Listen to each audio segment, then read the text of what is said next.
तो hello everyone, my name is Himanshu Singh पटवार। आज बेसिकली हम क्लास 11th का जो थ्योरेटिकल पोर्शन हमने स्टार्ट किया था उसका सेकंड सेगमेंट यानी जो सेकंड आपका जो टॉपिक है जो हम करने वाले हैं उसकी बात करेंगे, राइट।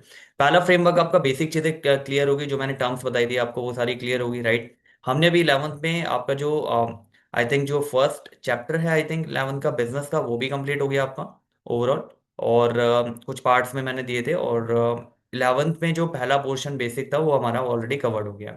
आज हम सेकंड पोर्शन करने वाले हैं इसी में, राइट, थोड़ा आगे बढ़ने वाले हैं। और इसमें हम ये जानेंगे कि भाई अब जैसे किसी भी चीज को करने के कुछ सेट ऑफ रूल्स होते हैं, राइट। किसी भी चीज को, फॉर एग्जांपल आप अकाउंटिंग पहली बार कर रहे हो, you are doing in a first time, right. तो उसमें भी आपको पहले ये अंडरस्टैंड करेगा, अभी तक आपने बेसिक टर्म देख ली, भाई ये टर्म्स आपकी यूज होनी है, ठीक है। Now you need to understand कि भाई ये जो अकाउंटिंग आप कर रहे हो पर्टिकुलरली इनके क्या कॉन्सेप्ट्स होते हैं, क्या प्रिंसिपल्स होते हैं, किस प्रिंसिपल्स को फॉलो करके आपको अकाउंटिंग बनानी होती है, आपको जो भी अकाउंट्स आप बना रहे हो वो बनाने होते हैं, राइट। तो we need to consider that part also. You can say the principle, you can say the concept, you can say the assumption. We need to understand that part also, right? So we are moving into it. So I'm just sharing my screen with you first, my board, so that we will discuss little bit about it, right? तो थोड़ा सा scenario बता देता हूँ, I tell you the scenario, background of it. जो basic accounting concept है उसको बताने से पहले, ठीक है। देखो हमें अभी तक क्या पता चला है, हमें अभी तक ये चीज पता लग गई है, पर्टिकुलरली अगर हम बात करें तो हमें इतनी सी बात पता लग गई है, ठीक है, कि अकाउंटिंग के जो बेसिक टर्म्स है, जो भी assets liability what ever it is, वो हमें पता लग गया कि ये टर्म्स थी, ठीक है। अब कोई भी बिजनेसमैन बिजनेस कर रहे हैं, ठीक है, यहाँ पे अकाउंटिंग रोल प्ले करती है। अब ये जब अकाउंटिंग है, जब आपको ये बेसिक पता लग गया कि भाई ये टर्म्स यूज होती है, ये चीजें यूज होती है, now how you need to record, for example आप इसको रिकॉर्ड कर रहे हो, राइट। तो हाउ का मतलब ये हो गया कैसे आपको रिकॉर्ड करना है, एक तरीका होता है। हर काम को करने का एक तरीका होता है, प्रिंसिपल्स होते हैं, right. You can say principles, you can say concepts, you can say the assumption that we need to follow while you are preparing this accounts, right? तो उन assumption की बात करेंगे, उन principles की बात करेंगे, उन concepts की बात करेंगे कि क्या क्या चीजें हमें अपने एज अ अकाउंटेंट जब आप काम कर रहे हो, एज अ अकाउंटेंट या अभी आप स्टार्ट ही करिए अपनी जर्नी, तो एज अ स्टूडेंट भी जब आप इसको कर रहे हो तो क्या क्या प्रिंसिपल है, क्या क्या कॉन्सेप्ट है, क्या क्या अजम्पन्स है जो आपको ध्यान रखनी है while you are doing accounting, right. जब भी आप अकाउंट्स बना रहे हो तो ये जितने भी हम चीजें पढ़ेंगे, यहाँ पे भी 13 चीजें हम पढ़ेंगे, राइट। 13 जो कॉन्सेप्ट है वो पढ़ेंगे, विद एग्जांपल पढ़ेंगे। सिनेरियो बता देता हूँ, पहले हम कॉन्सेप्ट करेंगे, उससे रिलेटेड कुछ क्वेश्चन करेंगे, तो एक क्लियरिटी आएगी आपको कि क्या हो रहा है, right, what we are exactly doing right here, ठीक है। तो आपको थोड़ा सा ये समझाने के लिए क्यों जरूरी है before jumping into the accounting part, right. जैसे मैंने आपको बताया था, आप जर्नल करते हो, आप लेजर बनाते हो, आप ट्रायल बनाते हो, फिर आप फाइनल अकाउंट बनाते हो, राइट, बैलेंस शीट पीएनएल, जितनी भी चीजें आप बना रहे हो वो इन बेसिक कॉन्सेप्ट और बेसिक अजम्पशन पे डिपेंड करती है जो हम अभी करने वाले हैं, राइट। तो this is the most important and you can say the basic to start accounting, right. अगर आपको ये क्लियर नहीं है तो जब आप अकाउंटिंग एक्चुअल में करोगे तो आपको काफी सारी दिक्कतों का सामना करना पड़ेगा। तो अब हम शुरू करते हैं, ठीक है, शुरू से शुरू करते हैं बेसिकली, ठीक है। तो देखो बेसिक कॉन्सेप्ट में सबसे पहला जो आपका कॉन्सेप्ट आता है बिजनेस एंटिटी। सर एक बात बताओ, हम कर तो बिजनेस ही रहे हैं, अब जब अकाउंटिंग करेंगे तो ऑब्वियसली बिजनेस एंटिटी का कॉन्सेप्ट तो समझना हमारे लिए बहुत जरूरी है, राइट। बेसिक्स की जब हम बात कर रहे हैं तो उसमें सबसे पहला कॉन्सेप्ट आपको दिख रहा होगा, that is a business entity, right. इसको हम बच्चे एक और नाम से जानते हैं, सेपरेट लीगल एंटिटी, ठीक है। सेपरेट लीगल एंटिटी, इसका मतलब क्या है, मैं थोड़ा सा आपको ये समझा देता हूँ, ठीक है। देखो बिजनेस एंटिटी कॉन्सेप्ट सिंपल सी बात कहता है आपको, ये कहता है भैया आपका जो बिजनेस है और आप एज अ ओनर हो, दोनों सेपरेट हो। ऐसा नहीं है, देखो यहां पे क्या होता है, पार्टनरशिप में जब आपने देखा था, पार्टनरशिप में आपने क्या देखा था, पार्टनरशिप में आपने देखा था भाई, पार्टनरशिप फर्म जब आपकी बन रही है तो वहां पे आपने एक चीज नोटिस करी होगी, वहां पे हमेशा लाइबिलिटी आपकी अनलिमिटेड होती है, क्यों? क्योंकि अगर कुछ ऐसी चीजें हैं, कुछ ऐसी चीजें रिकवरी नहीं हो पा रही है, फॉर एग्जाम्पल कोई आपका डेप्ट है, राइट, कोई डेट है किसी बैंक से या कुछ भी है, अगर वो रिकवर नहीं होता, पार्टनर का जो पर्सनल एसेट था वो भी टेक केयर वहां पे लिया जाता था कंसिडरेशन में, बट यहां ऐसा नहीं है। जब आप कंपनी में फॉर्मली एक प्रॉपर तरीके से कंपनी बना के काम कर रहे हो तो पहली चीज तो ये मानी जाती है बिजनेस एंटिटी है। Are you getting my point? Business entity का मतलब क्या, बिजनेस एंटिटी का मतलब सिंपल सी भाषा में ये बताऊं तो आप जो एज अ ऑनर हो वो अलग हो, आप एज अ बिजनेस हो वो अलग हो, दोनों सेपरेट एंटिटी है। मतलब यहां पे जब आप बिजनेस कर रहे हो, आप कह रहे हो सर मैं तो ऑनर हूं, मैंने ही तो स्टार्ट किया है बिजनेस, मैंने ही तो एक कंपनी बनाई है अपने नाम से, for example H S limited करके मैंने ही तो एक कंपनी बनाई है। तो वो कह रहा है नहीं, आप as a owner, you are the separate entity, and this is a business is a separate entity. Do not clubbed both, right. अब मैं आपको बताता हूं, यहां पे जब ये ऑनर स्टार्ट, जब हमने देखा था कि स्टार्टिंग जब भी ऑनर कुछ पे करता है, तो बिजनेस में जो भी वो पैसा लगा रहा है, पुट फॉर्थ कर रहा है, उसको हम क्या बोलते हैं? Capital, right. तो जो भी इसने ये कैपिटल लगाई, क्या ये इसी इसी की कैपिटल मानी जाएगी? मतलब अगर मान लो मैंने बिजनेस में कैपिटल दे दी, तो मैं एंट्री, हम बाद में जाएंगे कि एंट्री क्या करते हैं। तो बिजनेस के पास क्या आया? बिजनेस के पास कैश आ गया, राइट। बिजनेस के पास क्या आया? कैश आ गया। लेकिन इस बिजनेस के बदले, इस कैश के बदले, जो पर्टिकुलर एक कैश आया है बिजनेस के पास, इसके बदले कुछ गया भी तो होगा। कुछ गया भी तो होगा, मतलब क्या है? पार्टनर्स बिजनेस के पॉइंट ऑफ व्यू, अगर बिजनेस ने कुछ कैश दे दिया लाख रुपए का, बिजनेस को आपने दे दिया, तो ये कैश आपको बिजनेस ने वापस भी तो करना है। Are you getting? तो बिजनेस की एक लाइबिलिटी भी तो बन गई, एक ऑब्लिगेशन भी तो बन गई। क्यों बनी है ऑब्लिगेशन? सर, मैं और बिजनेस एक ही तो है, एक नहीं है। तो यही ये कॉन्सेप्ट आपको बताता है, हमेशा जब भी आप स्ट्रेट फॉरवर्ड किसी भी अकाउंटिंग पार्ट में इंडल्ज हो रहे हो और अकाउंटिंग कर रहे हो, तो ये ध्यान रखना, उसके ऑनर और बिजनेस दोनों सेपरेट है। इसका मतलब क्या हुआ? ऑनर और बिजनेस सेपरेट का मतलब क्या हुआ? जो भी ट्रांजैक्शन आप कंसीडर करोगे, जो भी ट्रांजैक्शन आप कंसीडर करोगे, वो सेपरेटली कंसीडर करोगे। यानी ऑनर को एक सेपरेट एंटिटी मानोगे, राइट। और बिजनेस जो एंटरप्राइज है आपका, जो एंटिटी है, उसको एक सेपरेट लीगल एंटिटी मानोगे, राइट। तो अगर इसने पैसा लगाया, अगर इसने कैपिटल दी, तो मैं जब यहां बिजनेस में आऊंगा ना, बिजनेस का यहां पे बही खाता बनाऊंगा और बैलेंस शीट आप देखोगे, तो मुझे ये तो दिख जाएगा भाई इसने इतना का कैश दिया लाख रुपए का। लेकिन साथ ही साथ लाइबिलिटी साइड में इसकी कैपिटल भी दिखाऊंगा कि ये मेरे लिए, बिजनेस के लिए लाइबिलिटी है, मुझे वापस करनी है। Are you getting my point? तो यहां पे आप देख रहे होंगे कि जब 1 लाख आया कैश में, तो ये मैंने अपने आप अपनी जो इसकी कैपिटल है वो लाइबिलिटी के फॉर्म में खड़ी कर दी है। ठीक है। अभी मैं इसको सिनॉप्सिस देने के लिए बता रहा हूं कि ये क्या सिनेरियो है। तो जब भी बिजनेस एंटिटी कॉन्सेप्ट, सिंपल सी बात आपको चर्चा कह रहा है कि भाई आप अलग हो एज अ ओनर, बिजनेस अलग है, दोनों को मिक्स मत करना। ठीक है। अब इसका मतलब क्या हुआ? मान लो कोई पर्टिकुलर यहां पे बिजनेसमैन है, ठीक है, ये ऑनर है, ठीक है, इसने कोई पर्सनल प्रॉपर्टी लिया, ठीक है, प्रॉपर्टी परचेज कर ली इसने, ठीक है, पर्सनल लिया, अपने नाम पे लिए पर्टिकुलरली, ठीक है। तो ये इसकी पर्सनल प्रॉपर्टी है, इससे बिजनेस से कोई लेना देना नहीं है इसका। बिजनेस सेपरेट है, इसकी पर्सनल प्रॉपर्टी अलग है, राइट। मान लो बिजनेस ने कोई परचेज करी, बिजनेस में मान लो कोई पर्टिकुलर परचेज हुई, फॉर एग्जाम्पल, तो बिजनेस में मान लो कोई परचेज हुई पर्टिकुलरली, ठीक है, बिजनेस ने कोई परचेज करी, बिजनेस ने कोई लैंड खरीद ली, तो ये लैंड जो है ये एच एस लिमिटेड की है, ये जो ऑनर है उसकी नहीं है, ये बिजनेस की है। Are you getting my point? तो you need to consider this point both taken very seriously and taking as a separate. आप समझ रहे हो बात? तभी तो यहां पे मैं कह रहा हूं, जब ऑनर ने कैपिटल दी है बिजनेस को, मतलब जो पैसा लगाया है, ये तो ऑनर ही है ना, इसको लाइबिलिटी फॉर्म में मैं क्यों मेंशन कर रहा हूं? Due to this concept. क्योंकि मेरा ये कॉन्सेप्ट कहता है, बिजनेस एंटिटी का कॉन्सेप्ट कहता है, कभी भी मिक्सअप नहीं करना। हमेशा ऑनर को और बिजनेस एंटरप्राइजेस को दो अलग अलग एंटिटी मानना है आपको। वो अलग अलग एंटिटी ही है। जो भी वो काम कर रहे हैं अपने सेपरेट कैपेसिटी में कर रहे हैं, उसके लिए वो सेपरेटली लाइबल होंगे, राइट। तो आप देखे होंगे कंपनीज में क्या होता है, लाइबिलिटी जनरली लिमिटेड होती है, राइट। अब लिमिटेड होती है तो पार्टनर का, जैसे पार्टनरशिप में क्या होता था अनलिमिटेड, तो पार्टनर की जो पर्सनल एसेट्स है वो भी अटैच कर ली जाती है। लेकिन कंपनीज के प्रोस्पेक्ट में जब हम बात करते हैं, तो लाइबिलिटी लिमिटेड होती है टू द एक्सटेंट जब तक आपने कंपनी का सेल आउट कर दिया, जो भी एसेट्स है, जो भी चीजें अवेलेबल है, वो सेल करके जितना आ गया, उसके बाद अगर नहीं आया, तो उसके लिए जो ऑनर है वो एलिजिबल नहीं होता, यानी वो लाइबल नहीं होता। क्यों? क्योंकि ये दोनों सेपरेट लीगल एंटिटी है। Are you getting? आप ये नहीं कह सकते कि भाई आपकी ही तो कंपनी थी। भाई आपकी कंपनी थी तो मेरी जो लाइबिलिटी है वो लिमिटेड है। क्यों लिमिटेड है? इसी कॉन्सेप्ट की वजह से लिमिटेड है। Are you getting my point? अगर एक कॉन्सेप्ट नहीं होता तो ऑब्वियस सी बात है मैं लाइबल होता, क्योंकि मैं और कंपनी दोनों में कोई डिफरेंस नहीं है, लेकिन यहाँ डिफरेंस क्रिएट हो रहा है। तो ये कॉन्सेप्ट हमेशा बोलता है, जब भी अकाउंटिंग की शुरुआत करोगे, तो ये बात ध्यान रखना, ऑनर अलग है और बिजनेस अलग है। Are you getting? अब इसमें क्या है, ऑनर अलग है बिजनेस अलग का मतलब क्या है? मतलब सिंपल आप ये रखना कि जब भी आप अकाउंटिंग करोगे, आपको हमेशा अकाउंटिंग बिजनेस के पॉइंट ऑफ व्यू करनी है। जो बिजनेस है, मतलब कोई भी एंट्री आपकी पास होगी, वो बिजनेस के पॉइंट ऑफ व्यू पास होगी कि बिजनेस में क्या आ रहा है और क्या बिजनेस से जा रहा है। Are you getting my point? Owner के पॉइंट ऑफ व्यू कोई भी एंट्री नहीं करनी है आपको। Are you getting? यहां पे बिजनेस के पॉइंट ऑफ व्यू सारी एंट्री होंगी कि बिजनेस में जो आ रहा है वो मेरे मतलब की बात है, बिजनेस से जो जा रहा है वो मेरे मतलब की बात है। Are you getting my point? Owner क्या खरीद रहा है, क्या बेच रहा है अपनी पर्सनल कैपेसिटी में विदाउट इन्वॉल्विंग द कंपनी, तो वो मेरा लेना देना नहीं है। मेरा काम है बिजनेस। एज अ अकाउंटेंट जब मैं बात कर रहा हूं तो मेरा मेन फोकस होगा बिजनेस। जितनी भी मैं एंट्री करूंगा वो बिजनेस के पॉइंट ऑफ व्यू करूंगा, मेरे को ऑनर से कोई लेना देना नहीं है। Are you getting my point? कुछ यहाँ पे एग्जाम्पल सेट आउट है, मैं आपको बता देता हूँ। देखो, मैं वॉच का एग्जांपल लेता हूं तो मैंने एग्जांपल भी वॉच के लिए है, ठीक है। देखो, यू मान लो यू एक वॉच, मैं थोड़ा सिनेरियो दे देता हूँ कि एक वॉच है, वॉच की शॉप हमने खोली है, वो हम रन कर रहे हैं फॉर एग्जांपल, ये एग्जांपल के तौर पे मैं कह रहा हूँ आपको, ठीक है।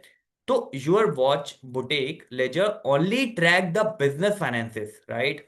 It completely ignore what spend your own personal family on a dinner over a weekend. Obvious सी बात है भाई, मैं अपना वीकेंड पे कहीं बाहर जा रहा हूं, मैं डिनर कर रहा हूं, उस पर कुछ स्पेंड कर रहा हूं, उसका बिजनेस से क्या लेना देना, राइट? वो सेपरेट है, that is in my personal capacity. But when I am speaking about the business thing, तो यहां पे क्या है, मैं बिजनेस की चीजें ही कंसीडर करूंगा। तो ये कह रहा है उनको सेपरेट क्यों ले रहे हो भाई, ऑनर और बिजनेस तो एक ही है ना। ये कहता है नहीं, आपने शायद बिजनेस एंटिटी कॉन्सेप्ट नहीं पढ़ा।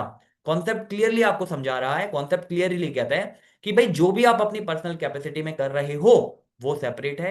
जो बिजनेस की बात है वो बिजनेस में कंसीडर करो, पर्सनल कैपेसिटी में मैं कुछ भी कंसीडर नहीं करूंगा। Are you getting my point? आगे बढ़ो। कहता है जी बुटीक ऑनर पर्सनल विला है उसका, वही बातें कर रहा है, पर्सनल कार है उसकी, ठीक है। Never listed as assets in the balance sheet. Watch के बिजनेस में नहीं मेंशन होती है, ये बिल्कुल ट्रू बात है। क्यों नहीं मेंशन होती है भैया? बिजनेस एंटिटी कॉन्सेप्ट पढ़ लिया हमने। अब बिजनेस एंटिटी कॉन्सेप्ट पढ़ लिया तो हमें इतना ध्यान आ गया क्या रिकॉर्ड करना है क्या रिकॉर्ड नहीं करना। तो जब भी आप एज अ अकाउंटेंट इन चीजों को रिकॉर्ड करना स्टार्ट करते हो तो you should know there the difference between the personal thing and the business thing. तो कोई भी पर्सनल चीज, इसका क्रक्स ये निकल रहा है, कोई भी पर्सनल चीज है ऑनर की, वो यहाँ पे रिकॉर्ड नहीं करनी है। Are you getting my point? अब आ जाओ, अगला क्या कहता है। अगला कहता है जी, when an owner take cash out boutique register to buy a personal TV. अब ध्यान से सुनना, ऑनर ने क्या किया, यहाँ पे ड्राइंग निकाली, मतलब पर्सनल जो हमने अब यहाँ पे देखा था ड्राइंग निकाली उसने, ठीक है। It is called drawing, right? It reduce from business liability of the owner because of what? Because of business entity concept. इसको थोड़ा समझा देता हूं, इधर आ जाओ। देखो, अभी मैंने क्या बताया था, ये ऑनर है, ठीक है। मैं ऑनर हूं इस बिजनेस का। मैंने पैसा लगाया कैपिटल की फॉर्म में, ठीक है। लाख रुपए मैंने लगा दिया, ठीक है जी। ये बिजनेस की बैलेंस शीट बन रही है। ये बिजनेस की जब बैलेंस शीट बनती है ना, ये साइड होती है लाइबिलिटी, जो मुझे देने हैं लोगों को। ये मेरी एसेट्स है, जो जो चीजें मेरे पास है। इसमें जितनी भी चीजें, मान लो बिजनेस में मैंने कैश डाला लाख रुपए का, तो ये मेरी एसेट्स की फॉर्म में यहाँ दिख गया, लेकिन साथ ही साथ इसका रिफ्लेक्ट यहाँ भी आ रहा है एज अ कैपिटल। यहाँ पे ऑनर्स की जो कैपिटल है लाख रुपए इतनी आ गई, ठीक है। अभी तक तो बात समझ में आ रही है, मैंने कैपिटल लगाई और कैश जो है वहां पे बिजनेस को मिल गया, और लाइबिलिटी में भी बिजनेस ने दिखा दिया कि भाई लाख रुपए जो है देने हैं ऑनर को, ऑनर के लिए हम लाइबल है। This is we have a obligation for this 1 lakh rupees, right? Freely मैं इसको यूज नहीं कर सकता, क्योंकि बिजनेस अलग है और आपका जो ऑनर का जो जो भी उसने पे किया वो एज अ लाइबिलिटी ही शो करेगा, उसको कैपिटल के अंडर मैं यहाँ पे शो करता हूँ। अब मान लो बिजनेस ने कुछ पर्सनल विड्रॉल कर ली। पर्सनल विड्रॉल कर लिया मतलब कोई ड्राइंग कर लिया।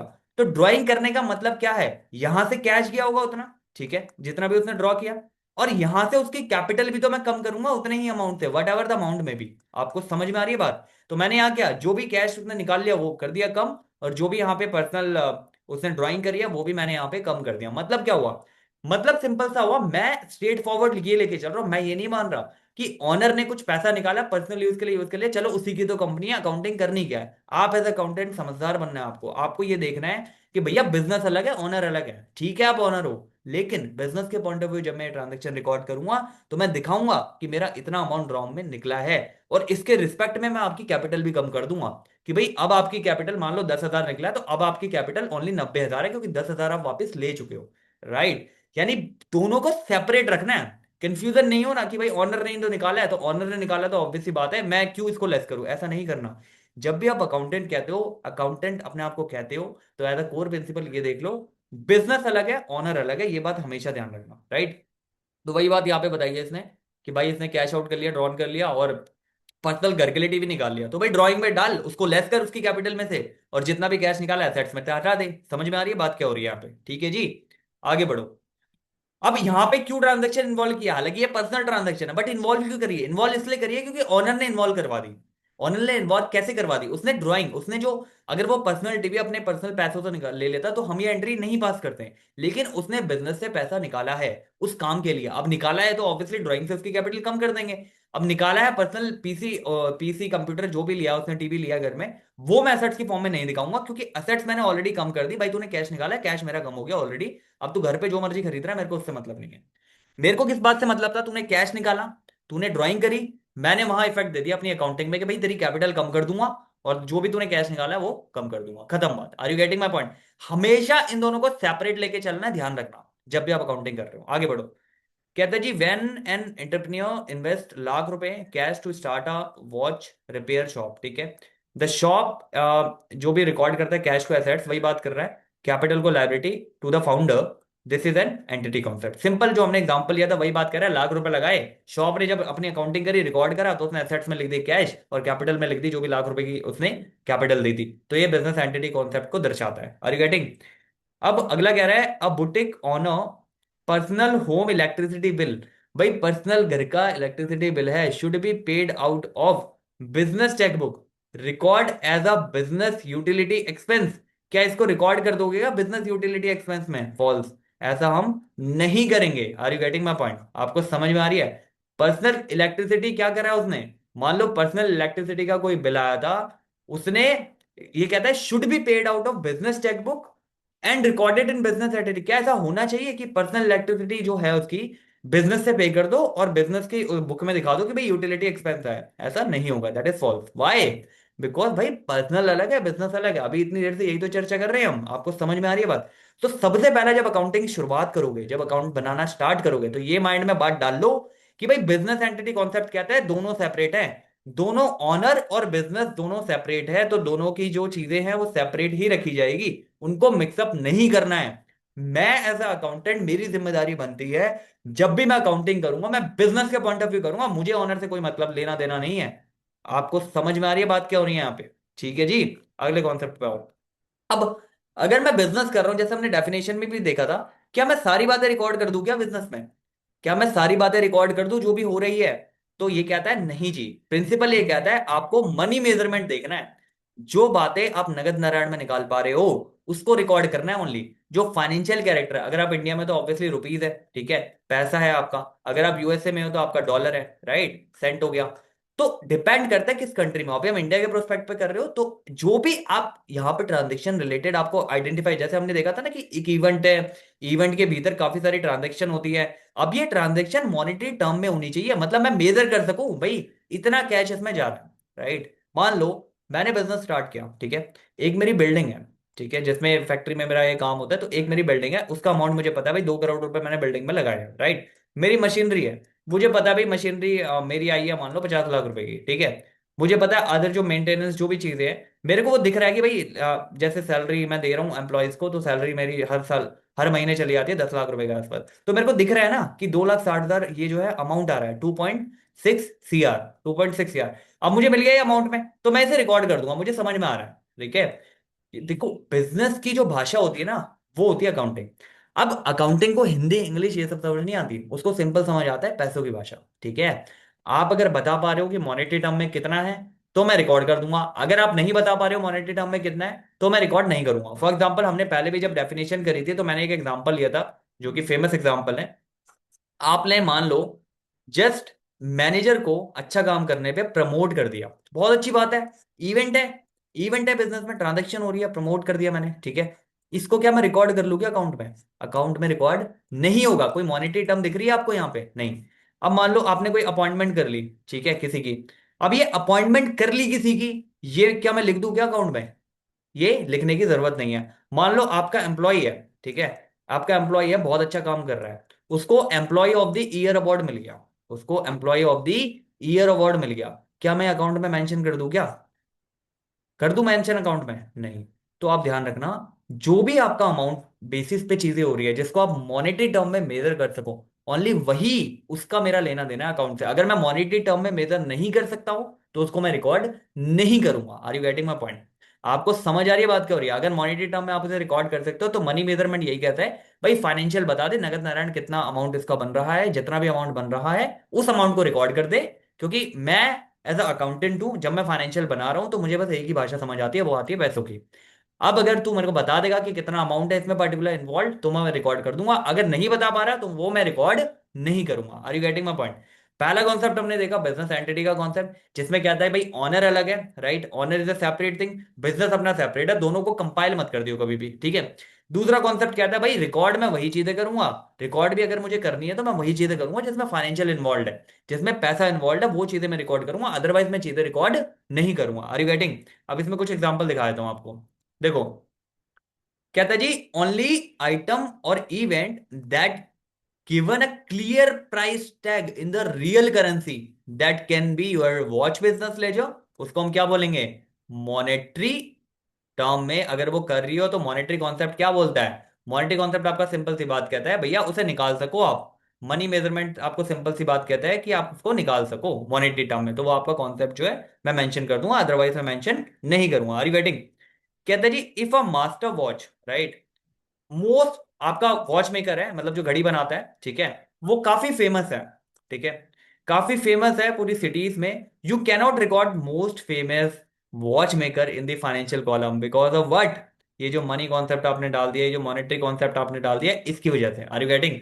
मैंने बोला मेरे एम्प्लॉय को एम्प्लॉय ऑफ द ईयर मिल जाए चाहे, लेकिन मैं उसे यहां रिकॉर्ड नहीं करूंगा। आपको समझ आ रही है बात? क्योंकि मॉनेटरी टर्म में वो नहीं निकल पा रहा है। इधर देखो, अब मेजर सप्लाई चेन डिले हो गई है, ठीक है, मान लो स्विट्जरलैंड से, that cause a temporary stock shortage can not be recorded with a direct transaction number in a journal entry. अब मेरे को अगर ये डिले हो गया है, राइट, कोई डिले हो गया, इसका कोई प्राइस टैग तो मेरे को शो नहीं हो रहा कि भाई कितना अमाउंट इसमें इन्वॉल्व हो गया डिले होने का, तो just for the sake of एक इवेंट है कि भाई एक मेरा सप्लाई मैटर लाना था स्विट्जरलैंड से, वो डिले हो गया, राइट, तो उसको मैं रिकॉर्ड नहीं करूंगा। क्यों नहीं रिकॉर्ड करूंगा भाई, ये तो बता दो। रिकॉर्ड इसलिए नहीं करूंगा क्योंकि भैया कोई अमाउंट नहीं बता रहा, कोई नगद नारायण की बात नहीं हो रही यहाँ पे, कोई अमाउंट नहीं बता पा रहा कि भाई कितने अमाउंट उसमें इन्वॉल्व है। Are you getting my point? Just for the sake it is delay, right, एक इन्फॉर्मेशन है मेरे लिए, एक इवेंट है जस्ट, राइट, जब तक अमाउंट की बात नहीं हो रही वो मेरे लिए खाली एक इन्फॉर्मेशन है, ठीक है?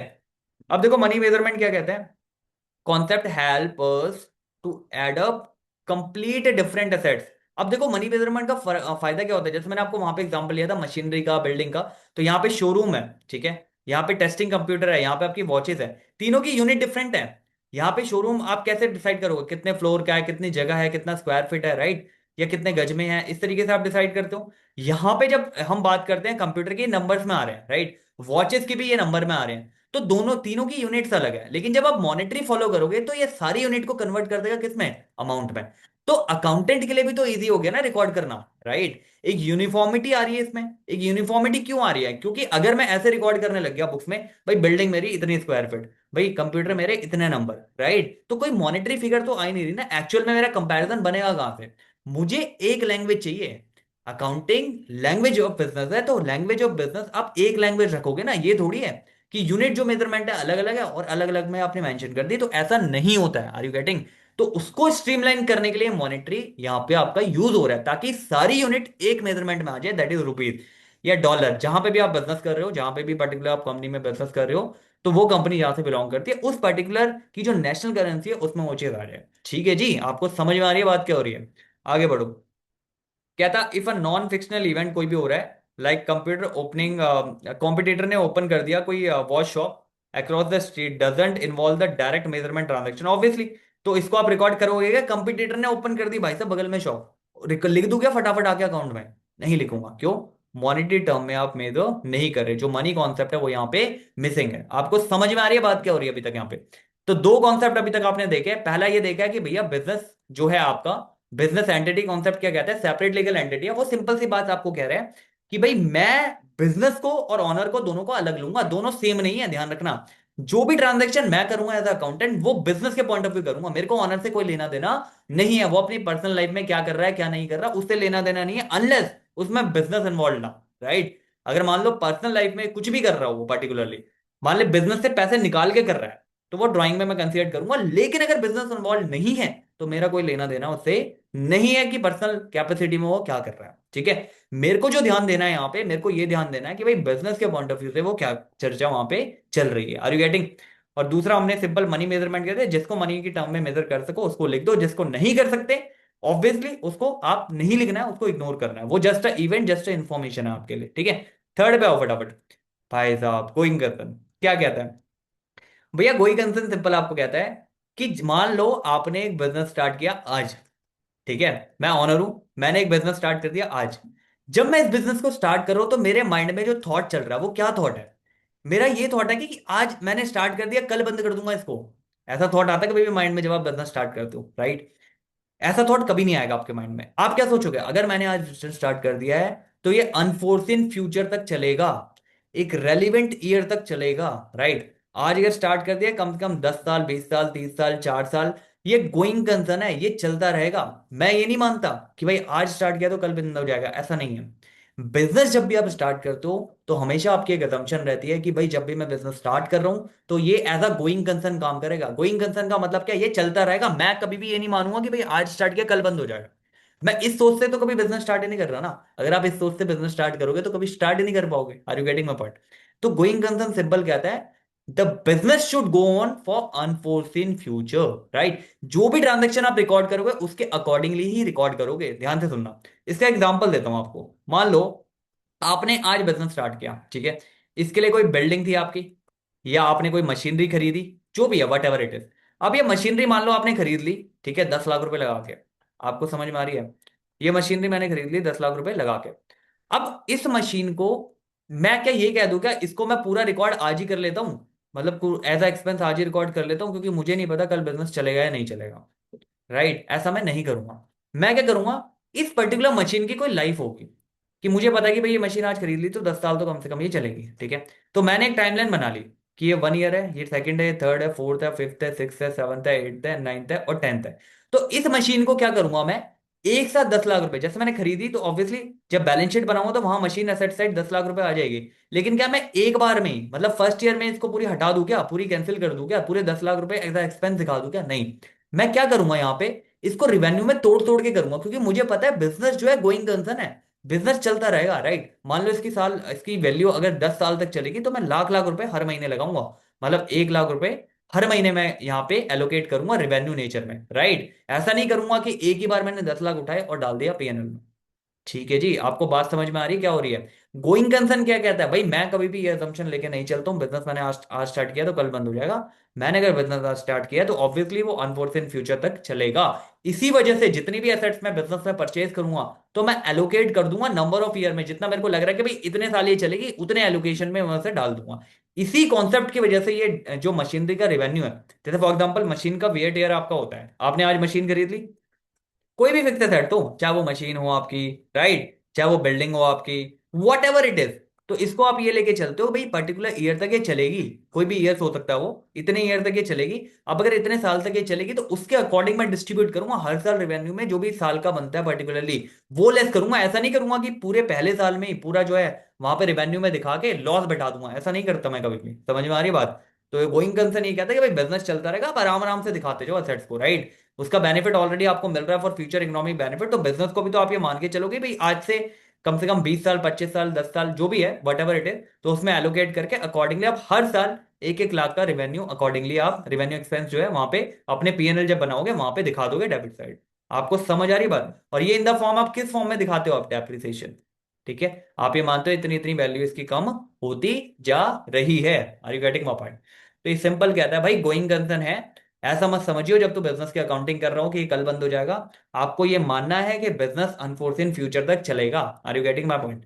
तो हम हमेशा जब भी बिजनेस कर रहे होते हैं, पहली चीज हमने ये बात करी कि ऑनर सेपरेट है, बिजनेस अलग है। जो भी ट्रांजेक्शन करेंगे बिजनेस के पॉइंट ऑफ व्यू करेंगे। दूसरी हमने बात ये करी, ये देख लियो कि मॉनिटरी टर्म में हो, जो भी ट्रांजेक्शन कर रहा है वो मॉनिटरी टर्म में हो। लैंग्वेज ऑफ बिजनेस को एक यूनिट में करना है, ऐसा नहीं है कि तू हर यूनिट अलग अलग कर रहा है। एक यूनिट क्या होगी, मॉनिटरी टर्म, जो भी अमाउंट में आ रहा है वो लिख दे। जिसमें मॉनिटरी टर्म इन्वॉल्व नहीं है वो जस्ट इवेंट है, जस्ट इंफॉर्मेशन है, उसको मैं यहाँ पे शो नहीं करूंगा। तीसरी चीज कह रहा है going concern. Going concern simple सी बात कहता है कि भैया आपका जो बिजनेस है वो चलता रहेगा, ऐसा नहीं है आपने आज स्टार्ट किया तो कल बंद हो जाएगा। ये assumption से कभी भी कोई बिजनेस नहीं करता है। आ जाओ थोड़े क्वेश्चन कराता हूं इसके। देखो, वी एज्यूम, हम ये एज्यूम करते हैं यूर वॉच, वॉच का जो बुटीक है is going to stay open for years. Are you getting my point? So we don't value a repair tool, जो भी रिपेयर टूल है, based on what they would sell for it, we went bankrupt today. हम कभी भी ये नहीं बोलेंगे भाई मशीनरी खरीद के रख दी रिपेयर टूल की, अगर मैं आज इसको बेच दूं तो कितने का अमाउंट आ जाएगा, नहीं। हम हमेशा उसे डिस्ट्रीब्यूट करते हैं, इवनली डिस्ट्रीब्यूट करते हैं, जो भी हम मेथड यूज करते हैं उसके अकॉर्डिंग डेप्रिसिएशन से उसे डिस्ट्रीब्यूट करते हैं ईयरली। वो इसी वजह से पॉसिबल हो पाता है, किस वजह से पॉसिबल हो पाता है, ताकि हम ये मानते हैं कि हमारा बिजनेस चलता रहेगा। As a going concern concept से हमारा बिजनेस चलता रहेगा। तो ये बात क्या कह रहा है, ये सच कह रहा है। आगे बढ़ो। इफ यू पे लाख रुपए फॉर अ हैवी ड्यूटी, आपकी मशीन है, एनग्रेविंग मशीन है, right, last will last 10 year, तो गोइंग कंसर्न कॉन्सेप्ट क्या करता है, अलाउ करता है आपको इसको 10 साल के लिए डिवाइड करने में एज अ डेप्रिसिएशन की फॉर्म में। गोइंग कंसर्न अगर नहीं होता तो क्या करना पड़ता मुझे, भाई मुझे ये जो भी 10 लाख का खर्चे करा सीधे सीधे एक्सप्लेन में दिखा देता होता। आपको समझ में आ रही है बात, बट हम ऐसा नहीं करते। गोइंग कंसर्न कहता है भैया आपका बिजनेस कल थोड़ी बंद हो रहा है, आप इसे जब मशीन 10 साल चलेगी तो अकॉर्डिंगली आप 10 साल में डिवाइड करके लिखो। Are you getting my point.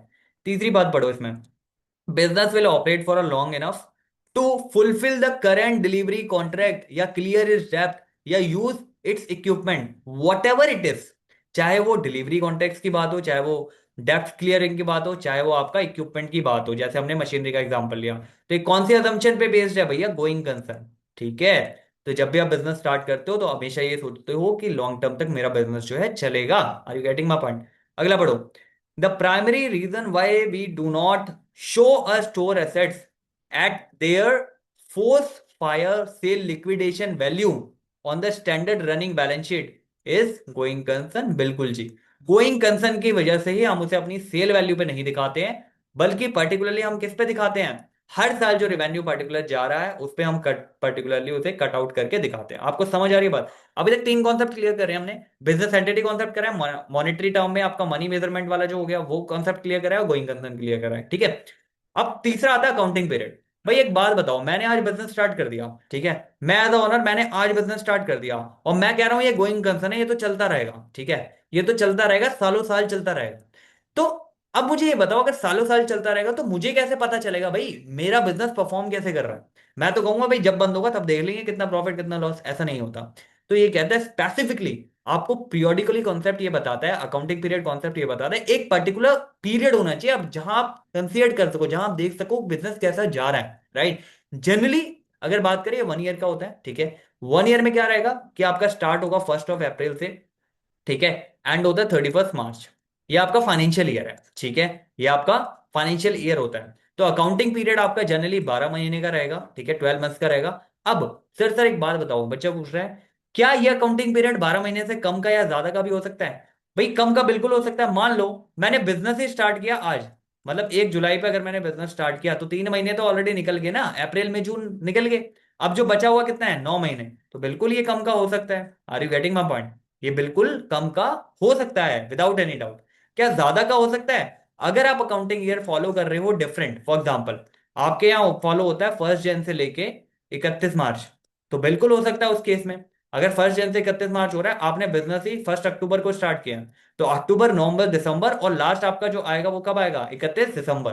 तो कितने का हो गया, 15 महीने का होगा आपका, हो गया फर्स्ट ईयर में, राइट। आपको समझ में आ रही है बात क्या हो रही है यहाँ पे। तो बेसिक सी बात है, फर्स्ट ईयर जब भी आप अकाउंटिंग ये करते हो तो आपका कम भी हो सकता है ज्यादा भी हो सकता है, डिपेंडिंग अपॉन आपकी क्लोजिंग कैसे होती है। जनरली डिफरेंशिएशन को अवॉइड करने के लिए as per the income tax के अकॉर्डिंग, जैसे इंडिया में अगर आप हो तो इनकम टैक्स के अकॉर्डिंग अगर हम बात करें तो वो फॉलो करता है आपका 1 अप्रैल से लेके 31 मार्च तक की डेट कंसीडर करता है। तो जनरली मैक्सिमम आपको जितने भी अकाउंटिंग ईयर मिलेंगे कंपनीज में वो इसी बेसिस पे मिलेंगे। कुछ कंपनी ऐसी मिलेगी, बिल्कुल ऐसा नहीं है कि हर कंपनी यही फॉलो कर रही है, कुछ कंपनी बिल्कुल ऐसे मिलेगी जो 1 जन से अपना अकाउंट स्टार्ट करती है और 31 तक चलती है, जनरली 31 दिसंबर तक। जनरली ये एमएनसीज होंगी, राइट, जिनके अकाउंट ऑलरेडी जो बाहर आपका मतलब बाहर मेंटेन होते हैं तो उसी का पर्टिकुलर ये फॉलो करते हैं यहाँ पे, ठीक है। जनरली एमएनसीज में ऐसा होता है, बट इंडियन कंपनीज में मैक्सिमम आपको पोर्शन ये मिलेगा 1 अप्रैल से लेके 31 मार्च तक। ऐसा नहीं है कि चेंज हो सकता है, बस आपको ये ध्यान रखना है अकाउंटिंग पीरियड एक पर्टिकुलर पीरियड है जिसमें आपको you need to analyse, you need to see कि भाई मैं कैसा परफॉर्म कर रहा हूँ एज अ बिजनेस, मेरा प्रॉफिट हो रहा है, मेरा लॉस हो रहा है, मेरा क्या हो रहा है पर्टिकुलरली, राइट। अब ये तो मैंने पर्टिकुलर अकाउंटिंग की बात कर ली कि भाई अकाउंटिंग पीरियड जनरली 12 महीने का होता है। तो क्या मान लो अगर मेरे को 12 महीने से पहले देखना है कि मेरा बिजनेस क्या कर रहा है, तो क्या मैं उसके लिए अकाउंटिंग नहीं कर सकता क्या अपनी, बिल्कुल कर सकते हो। उसमें आपके पास ऑप्शन है, every business release there report quarterly basis पे।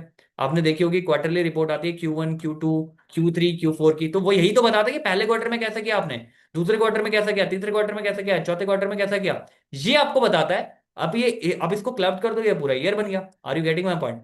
तो डिपेंडिंग अपॉन आप पीरियड क्या ले रहे हो, but there should be one period, right? एक पीरियड होना चाहिए आपका। जनरली इंडिया में अगर आप बिजनेस कर रहे हो तो 1 ईयर का पीरियड कंसीडर करा जाता है लॉट्स ऑफ पर्पस के लिए। तो इसमें बेसिकली आपका क्या हो रहा है, बेसिक फंडा है कि अभी आप इसमें जो रिकॉर्डिंग कर रहे हो वो अकॉर्डिंगली कर सकते हो अकाउंटिंग पीरियड के हिसाब से, ठीक है। नॉर्मली 12 मंथ्स का रहेगा, बट पीरियोडिकली अगर आप बना रहे हो तो बिल्कुल बना सकते हो। क्वार्टरली में आपको पता लगेगा Q1 Q2 Q3 Q4 में मैं किस तरीके से कर रहा हूँ। अब इसके कुछ क्वेश्चन देखो कि किस तरीके से ये हो रहा है, right? Then you got a understanding about it. So सबसे पहले क्या था, to keep the financial record timely and useful, right? Your business close its books and calculate the financial position every 12 months on dot, right? The timeline rules इसको क्या बोलेंगे, periodical, right? periodical concept है ये आपका, right? इसको accounting period बोल दो, आप periodical बोल दो, ठीक है। तो उसके तहत मुझे ये देखना है कि हर साल में, फॉर एग्जांपल 1 ईयर का है तो 1 ईयर में मुझे ये देखना है कितना बिजनेस है, प्रॉफिट क्या, कितना लॉस क्या, particularly I need to analyse that, right? तो उसके लिए मुझे ये देखना है, डॉट 12 मंथ्स में मैं इसको देख लेता हूं, ठीक है। Why we split the continuous life, क्योंकि हमें तो पता है भाई गोइंग कंसर्न है, अनफोर्सिन फ्यूचर तक ये चलेगा ही चलेगा। तो क्यों हम वॉच कंपनी का एग्जांपल ले रहे हैं, into a regular and equal blocks में क्यों बांटते हैं, अकाउंटिंग पीरियड के अकॉर्डिंग। जो अकाउंटिंग पीरियड कॉन्सेप्ट हमें कहता है, जो पीरियोडिकल कॉन्सेप्ट हमें कहता है, वो कहता है भाई आप देखो तो सही कि बिजनेस परफॉर्म कैसा कर रहा है। ऐसे थोड़ी आप करते रहोगे, आपको पता ही नहीं है कि प्रॉफिट हो रहा है, लॉस हो रहा है, क्या चीजें चल रही है, क्या एसेट्स इंक्रीज हो रही है, क्या लाइबिलिटी इंक्रीज हो रही है, सारी चीजें एक पर्टिकुलर डेट पे देखोगे तो सही कि क्या काम हो रहा है पर्टिकुलरली, राइट? तो इसलिए अकाउंटिंग पीरियड काम आता है। फिर प्रिपेयरिंग द स्टैंडर्ड एनुअल, जो भी आपका कॉर्पोरेट फाइनेंशियल स्टेटमेंट है, जो शो द टैक्स अथॉरिटी, जैसे मैंने इनकम टैक्स एग्जांपल लिया था, you are through yearly progress satisfy the requirement of due to same accounting period concept या पीरियोडिकल कॉन्सेप्ट, ठीक है। दूसरा आ जाओ, a regular year long calendar और the physical block use to measure a watch business financial health, same accounting period, right? The accounting इसमें regular बताया, a year long calendar और the physical year block, right? कुछ companies ऐसी है जिसमें calendar year आपका use होता है। कैलेंडर ईयर हम उनसे बोलते हैं जो नॉर्मली आपका 1 जैन से लेके 31 दिसंबर तक आपका ओवर हो जाता है, राइट? लेकिन इंडिया की अगर हम बात करें, नॉर्मली यहाँ पे 1 अप्रैल से लेके 31 मार्च कंसीडर करा जाता है for income tax purpose, for other purpose as well, so we consider more that, right? But अगर आप एक ब्लॉक बना रहे हो, ठीक है, एक अकाउंटिंग पीरियड आपका पर्टिकुलरली बन रहा है 12 महीने का, ठीक है, तो वो आपका कंसिडरेबल हो जाएगा एज अकाउंटिंग पीरियड। कहता है जी अकाउंटिंग पीरियड कॉन्सेप्ट से we only check our business profit once 20 years and we don't want to waste of doing the math. तो ये बिल्कुल रॉन्ग है। तो अकाउंटिंग ईयर सिंपल सी कहता है भाई, अकाउंटिंग ईयर जो फाइनेंशियल ईयर है अपना उसमें देख लो, 12 महीने का जनरली होता है वो, राइट? पहले साल में वो 12 महीने से कम का भी हो सकता है अकॉर्डिंगली, ठीक है जी। तो ये अकाउंटिंग पीरियड की कहानी समझ में आई क्या कह रहा है। तो अभी तक हमने क्या करा है, अभी तक हमने एंटिटी कॉन्सेप्ट्स के बारे में देखा है कि बिजनेस एंटिटी, बिजनेस अलग है, ऑनर अलग है, ये दो चीजें कर ली। दूसरी चीज मैंने आपको समझाई है कि भाई जो भी आप इसमें रिकॉर्ड कर रहे हो मॉनेटरी टर्म में करोगे। मॉनेटरी टर्म मतलब आप अमाउंट निकाल सको, उसकी यूनिट है मेजरमेंट की, वो इक्वल है यूनिट, ऐसा नहीं है कि यूनिट अलग है, ठीक है। तो दूसरा आपने ये कर लिया काम। तीसरा मैंने आपको समझाया था कि भैया आप जब भी बिजनेस करोगे तो गोइंग कंसर्न करोगे। आप अकाउंटिंग पीरियड मैंने समझाया था, अकाउंटिंग पीरियड में उसको बांट दो। ये चार चीजें अभी तक हमने डिस्कस करी है, ठीक है। पांचवी चीज पे आओ फटाफट, जो पांचवा कॉन्सेप्ट है उस पर आते हैं फटाफट। कहता है कॉस्ट कॉन्सेप्ट।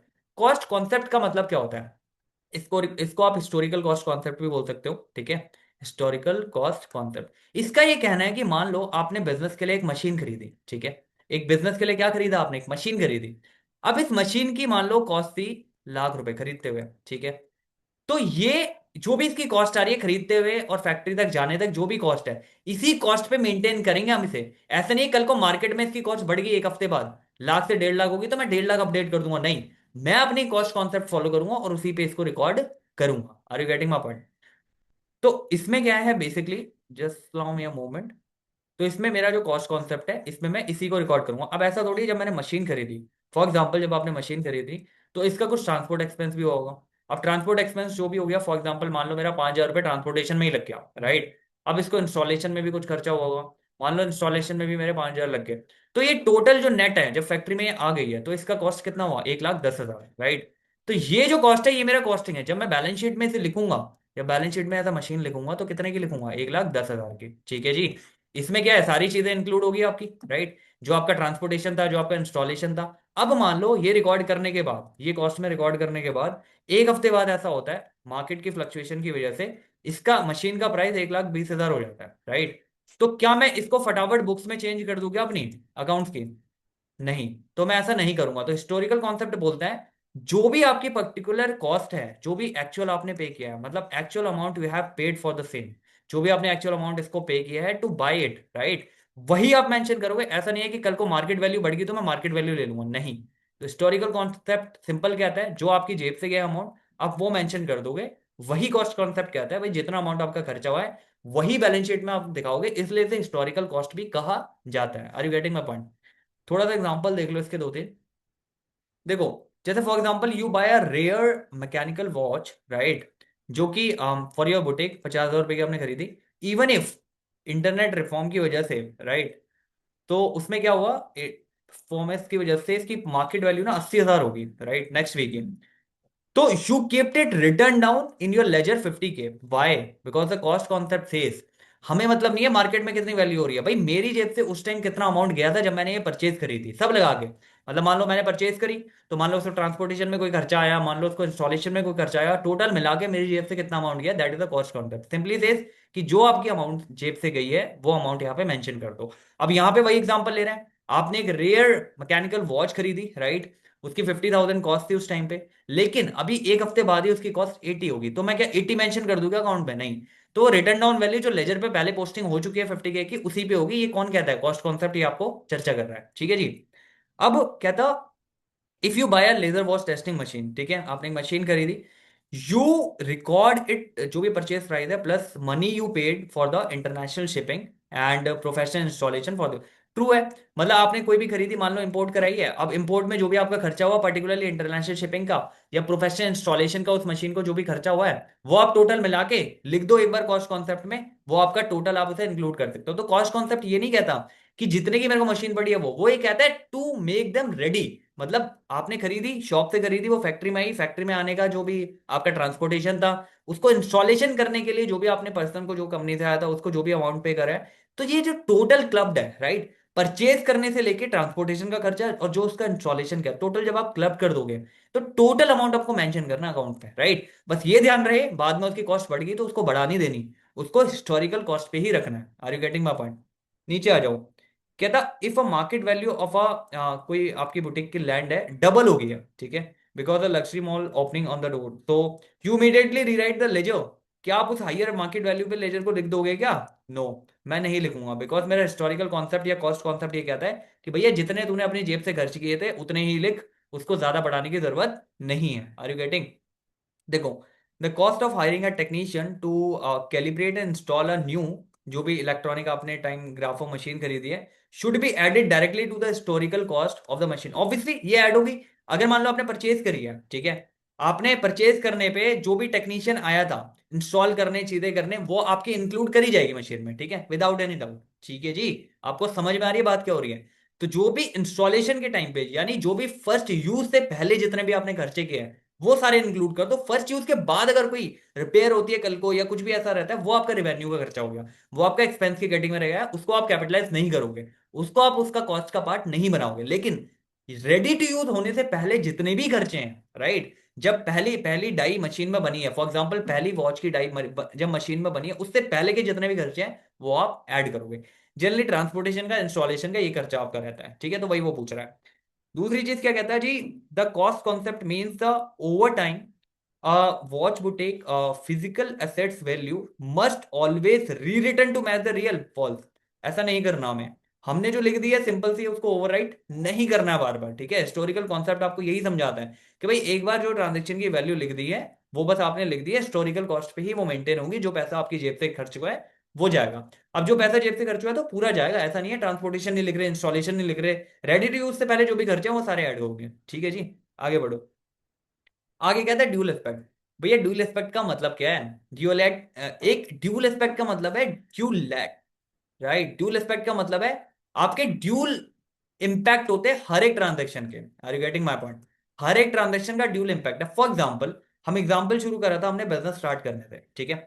जब बिजनेस स्टार्ट करा ऑनर ने आपको कुछ दिया अमाउंट, राइट, पर्टिकुलर जैसे मैंने लाख रुपए बताया था उसने दिया। अब जब आप बैलेंस शीट बना रहे हो, बैलेंस शीट में यहाँ तो ये एसेट्स की साइड कैश में लाख रुपए आ गया, ठीक है।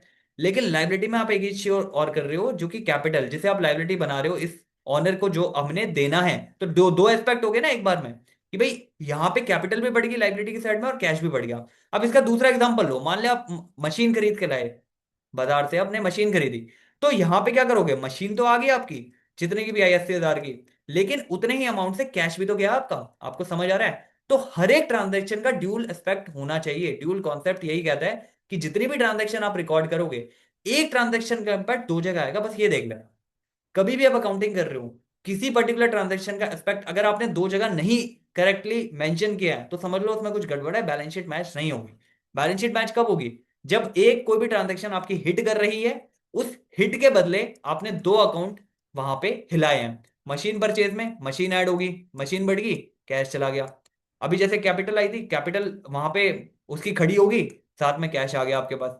ठीक है जी। तो आपको समझ आ रही है? हर एक ट्रांजेक्शन के दो एस्पेक्ट होंगे आपके। ऐसा नहीं है कोई ट्रांजेक्शन सिंगली आप कर दो, सिंगल एंडेड कोई ट्रांजेक्शन नहीं होती है। हर एक ट्रांजेक्शन के दो एस्पेक्ट आपके हमेशा रहेंगे, ठीक है, देखने को मिलेंगे।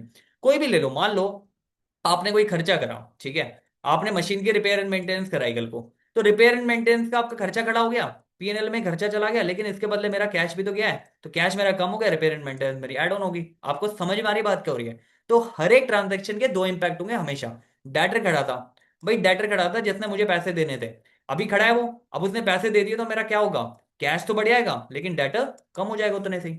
ठीक है, मैंने सामान, मेरी इन्वेंट्री पड़ी है, ठीक है, मेरी इन्वेंट्री पड़ी है, और इन्वेंट्री में मेरी वॉचेस पड़ी थी, कुछ 10 वॉच पड़ी है मान लो, ठीक है। मैंने सेल कर दी है वॉच, मतलब कोई कस्टमर आया उसने सेल कर दी, दो वॉच उसको सेल कर दिया। अब इस वॉच को जब मैं सेल करूंगा तो दो वॉच सेल होगी, तो आठ ही बची है ना मेरे पास, आठ की कॉस्ट ही बची है, इसके बदले मेरे पास कैश आ गया कुछ। आपको समझ आ रही है बात? तो एक चीज, एक ट्रांजेक्शन का हमेशा दो इंपैक्ट रहेगा। ड्यूल एस्पेक्ट पे पूरी अकाउंटिंग काम करती है। आपको समझ में आ रही है बात? सिंपल ये कहता है भाई, एक ट्रांजेक्शन अगर आप हिट करोगे तो दूसरा अकाउंट ऑटोमेटिकली हिट हो जाएगा, आपको कुछ करने की जरूरत नहीं है, बस आप चेक कर लेना। जब भी एज अकाउंटेंट आप अकाउंटिंग कर रहे हो तो दो जगह इंपैक्ट आना चाहिए इसका, ये चेक कर लेना बस आप, ठीक है ना। अब इसका देखो एग्जांपल के तौर पे समझा देता हूँ, कुछ क्वेश्चन है इसके। देखो, एवरी टाइम कस्टमर बाय करता है, ठीक है, क्रोनोग्राफ वॉच आपसे खरीदता है वो, तो बैंक अकाउंट क्या होगा, बढ़ जाएगा क्योंकि पैसा आ गया भाई साहब, और इन्वेंट्री आपकी कम हो जाएगी, ठीक है। Double impact in a single single time में, तो ये कौन सा कॉन्सेप्ट है, dual aspect concept. Are you getting the core equation? हाँ, इसकी एक चीज और बता देता हूं आपको। देखो यहां पे मैंने बोला है ना, दो अकाउंट इंपैक्ट हो गए, तो इसकी अकाउंटिंग इक्वेशन क्या होती है, असेट्स बराबर कैपिटल प्लस लाइबिलिटी। इसी पे पूरी खेल चल रहा है, ठीक है, इसी पे पूरा आपका खेल चल रहा है। ये एसेट्स हमेशा कैपिटल और लाइबिलिटी के बराबर होनी चाहिए, तो बैलेंस शीट हमेशा इक्वल रहेगी आपकी। अब यहाँ पे भाई कह रहा है द कोर इक्वेशन जो रहती है, असेट्स बराबर है लाइबिलिटी और आपकी जो कैपिटल है, is built directly on a dual concept, ठीक है। ड्यूल कॉन्सेप्ट बना है भाई, सिंपल सी बात है, अगर मेरे पास कोई कैश आया है, वो कहां से आया, सिंपल सा उसका इंपैक्ट होगा ना। फॉर एग्जांपल अगर मैं यहाँ पे बात करूं, यहाँ पे जब मैंने बैलेंस शीट बनाई थी, ठीक है, ऑनर के टाइम पे, मैंने क्या कहा था, मैंने कहा था भाई उसने कैश तो दे दिया मुझे लाख रुपए, लेकिन ये कैश मेरा कहाँ खड़ा हो गया, यहाँ उसकी कैपिटल पे खड़ा हो गया लाख रुपए, ठीक है जी। ऐसे ही मान लो आपने कोई असेट्स खरीदी, असेट्स परचेज करी मान लो 80,000 की, तो ये कहां से गया, या तो मैंने, अगर मैंने कैश में लिया तो 80,000 यहां से लेस हो जाएंगे, अगर मैंने कैश में नहीं लिया है तो यहाँ पे क्रेडिटर खड़ा हो जाएगा। क्रेडिटर का मतलब क्या है, जिसको मैंने पैसे देने हैं, तो दोनों का बराबर इंपैक्ट आ गया। ऐसे ही मान लो आपने कोई पर्टिकुलर सेल करी है क्रेडिट में, तो यहाँ डेटर खड़ा हो गया। डेटर खड़ा हो गया जितने का भी आपने सेल करी है पर्टिकुलरली, और यहां से आपकी जो इन्वेंट्री की कॉस्ट आ रही है, इन्वेंट्री भी तो आती है ना इसमें, वो लेस हो जाएगी उतने अमाउंट से। तो हर एक ट्रांजेक्शन का दो इंपैक्ट रहेगा, ये बात ध्यान रखना हमेशा, ठीक है। ड्यूल एस्पेक्ट पे पूरी अकाउंटिंग आपकी खड़ी हुई है। आगे बढ़ो। The dual aspect concept means every debit entry made to the boutique account there must be a matching credit entry. बिल्कुल सही कह रहा है, ठीक है जी। कोई भी डेबिट एंट्री आप कर रहे हो तो उसकी क्रेडिट एंट्री होनी चाहिए, मतलब ड्यूल एस्पेक्ट आपका हिट करना चाहिए। Every business transaction has two fold effect, this is called dual aspect principle. Are you getting? If you sell a drive watch for cash, तो द कैश गोज अप, बिल्कुल, और watch की inventory कम हो जाएगी, बिल्कुल। So due to the cost of the watch represent dual aspect. Are you getting my point? तो आपको ड्यूल एस्पेक्ट समझ आया कि क्या चीज हो रही है?